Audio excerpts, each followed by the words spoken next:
عمر بن خطاب رضی اللہ تعالی عنہ جب حاکم وقت بنے، امیر المؤمنین بنے، تو رات کے وقت گشت کیا کرتے تھے۔ رات کے وقت ہاں، اللہ کرے پھر سے ہمیں کوئی ایسا امیر المومنین، کوئی ایسا حاکم اللہ رب العالمین پھر سے ہمیں عطا فرمائے۔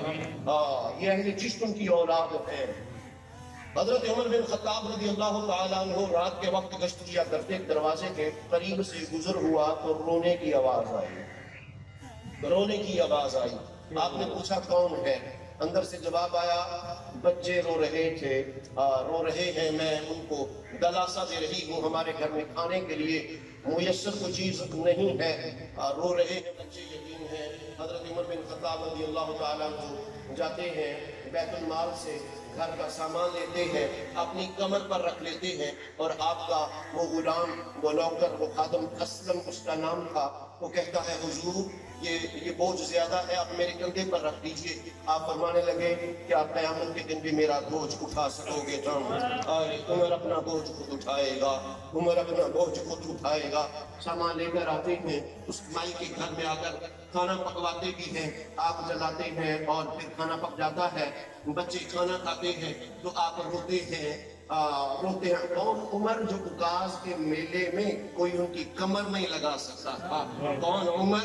مکے میں ان کے مقابلے کا کوئی پہلوان نہ تھا، مکے کے سردار ہے، اور ان کی ٹھاٹ بات بڑی رنگ والی ہوا کرتی تھی۔ وہی عمر روتے ہیں، اور روتے ہوئے کہنے لگے اے عورت، عمر کو معاف کر دے۔ تو وہ کہنے لگی نہیں، میں عمر کو معاف نہیں کروں گی، امیر المومنین عمر کو نہیں، تمہیں ہونا چاہیے تھا۔ کہنے لگا نہیں، عمر کو پتہ ہی نہیں تھا کہ تمہارے گھر میں افاقے ہیں، تمہارے بچوں کا یہ حال ہے۔ جب بات آگے بڑھی تو آپ کہنے لگے جس عمر کی بات کرتی ہے میں وہی عمر ہوں۔ وَاعْتَصِمُوا بِحَبْلِ اللَّهِ، یہ صحبت تھی، یہ صحبت کا رنگ تھا۔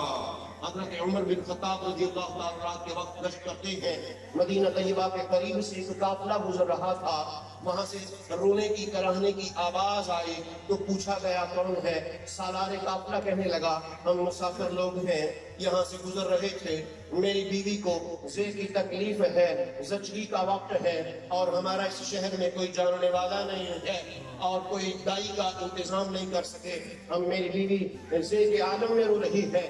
امیر المومنین حاکم وقت ہے، 22 لاکھ مربع میل سے زیادہ حکومت ہے، آپ گھر جاتے ہیں اور اپنی بیوی کو ساتھ لیتے ہیں اور فرماتے ہیں آج تو نے وہ کام کرنا ہے جو دائیاں کام کیا کرتی ہیں۔ یار خاتون اول ہے، امیر المومنین کی بیوی ہے، ایک دائی بن کر اس خیمے میں آتی ہے اور ان کا وہ وقت گزار دیتی ہے۔ احباب یہ سارے رنگ فقط صحبت کے تھے، اور پھر آگے چلتے ہیں، پھر اسی خاندان کا ایک نظام اور بھی آتا ہے۔ عمر بن عبدالعزیز رحمت اللہ تعالی علیہ، ان کا بھی دور خلافت آیا۔ 3 بڑے بر اعظموں کے وہ بادشاہ ہوئے ہیں، عمر بن عبدالعزیز، 3 بر اعظموں کی ان کی بادشاہی تھی، 3 بر اعظم کے بادشاہ تھے۔ عالم یہ تھا کہ 3 بر اعظموں میں لوگ زکوٰۃ لے کر ہاتھوں پر پھرا کرتے تھے، کوئی زکوٰۃ لینے والا نہیں ملا کرتا تھا۔ شیر بکری گھاٹ پر پانی پیتے، اور نظام یہ تھا، ایک افریقہ سے عورت چلی کہ میں دیکھوں کون وہ امیر المومنین ہے، امیر عمر بن عبدالعزیز، میں دیکھوں تو صحیح کہ جس کا اتنا اچھا دور خلافت، اتنا عدل، اتنا انصاف۔ چلتی وہ عمر بن عبدالعزیز کو تلاش کرتی گھر کے قریب پہنچے تو عمر بن عبدالعزیز کی بیوی کا نام فاطمہ تھا، اور آپ کا کچا مکان تھا، مکان کی دیوار گری ہوئی تھی، اور عمر بن عبدالعزیز وہ گارا بنا رہے تھے، اور گارا اٹھا کر اپنی بیوی کو دیتے ہیں، اور آپ کی بیوی دیوار بنا رہی ہے، دیوار کو لیپ رہی ہے۔ وہ عورت قریب آ کے اپنی بیوی کے کھڑی ہوئی اور کہنے لگی اے خاتون، یہ تیرا نوکر گارا بناتا ہے، بار بار تیری طرف دیکھتا بھی ہے اور تو اس کی طرف دیکھتی ہے، کیا تجھے معلوم نہیں کہ عمر بن عبدالعزیز کا دور خلافت ہے؟ حیا اپنے عروج پر ہے، ادب اپنے عروج پر ہے، محبت اپنے عروج پر ہے، اور شرم و حیا عروج پر ہے، تو بار بار اس کی طرف کیوں دیکھ رہی ہے؟ آپ کی بیوی کہنے لگی اے خاتون، جس مرد قلندر کی تلاش میں تو اتنا سفر طے کر کے آئی ہے، یہ وہی مرد قلندر عمر بن عبدالعزیز ہیں۔ عورت رونے لگ گئی اور کہنے لگی ہائے، 3 بڑے بر اعظموں میں نظام حکومت عدل و انصاف ایسا اور اپنا ذاتی کچا مکان، دیوار گری ہوئی ہے اور خود بنا رہے ہیں۔ تو عمر بن عبدالعزیز جواب دیتے ہیں، اے خاتون، اگر میں اپنا گھر بناتا تو تیرے جیسی کروڑوں عورتوں کے گھر اجڑ جاتے، میں نے اپنا گھر اجاڑا ہے اور تیرے جیسی کروڑوں عورتوں کے گھروں کو بسا دیا ہے۔ یہ سارا رنگ صحبت کا تھا، یہ ساری جو بھی سوچ تھی صحبت کی تھی۔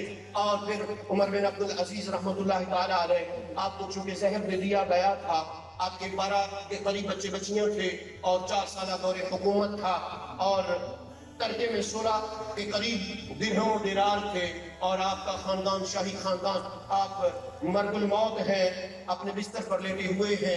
تو جو رشتہ دار تھے، شہزادے شہزادیاں قرب و جوار والے تھے، وہ تانے دے رہے تھے کہ اے عمر، تو دنیا سے جا رہا ہے، اپنی اولاد کو کیا کچا گھر دے کے جا رہا ہے؟ یہ 16 درہم ہیں جو کچھ تجہیز و تکفین پر خرچ ہوں گے اور چند بچیں گے، اس سے کیا ہوگا؟ آپ نے بڑا خوبصورت جواب دیا، فرمانے لگے میں نے حلال کمایا ہے، حلال کھایا ہے، حرام کما نہیں سکتا تھا کیونکہ میں اللہ کے عذاب کو برداشت نہیں کر سکتا تھا۔ حرام کمایا نہیں، حرام کھایا نہیں ہے۔ اولاد کو میں نے اللہ اور اس کے محبوب کی تابعداری سکھلائی ہے، اگر میری اولاد اللہ اور اس کے محبوب کی تابعداری کرے گی تو میرا رب انہیں کبھی ضائع نہیں کرے گا۔ پھر تاریخ نے وہ دور بھی دیکھا، وہ جو تانے دے رہے تھے، وہ جو باتیں کر رہے تھے، وہ اپنے ایک ایک بیٹے بیٹی کے لیے 10 لاکھ درہم و دینار چھوڑ کر مرے تھے، اور عمر بن عبدالعزیز چند درہم تجہیز و تکفین کے بعد بچے تھے۔ اور تاریخ نے وہ بھی دیکھا، ایک وقت وہ بھی آیا کہ عمر بن عبدالعزیز رحمت اللہ علیہ کا ایک ایک بیٹا ایک ایک دن میں 1000 غلام آزاد کیا کرتا تھا، 1000 درہم ایک ایک دن میں اللہ کی راہ میں خیرات کیا کرتا تھا۔ اور وہ لوگ جو 10 لاکھ درہم اس وقت میں اپنے بچوں کے لیے چھوڑ کے مرے تھے، ان کے بیٹے بیٹیاں مسجد کی سیڑھیوں پر بیٹھ کر بھیک مانگا کرتے تھے۔ اللہ کا یہ نظام ہے، اللہ کا یہ معاملہ ہے۔ احباب، بات ساری صحبت کی ہے، جس کی صحبت بدل جاتی ہے اس کی سوچ بدل جاتی ہے، وہ دنیا سے دل کو اٹھاتا ہے، دین کی طرف لے آتا ہے۔ یہ دنیا اس کی نظر میں بیکار ہو جاتی ہے، یہ دنیا اس کی نظر میں مچھر کے پر کے برابر بھی نہیں رہتی۔ اللہ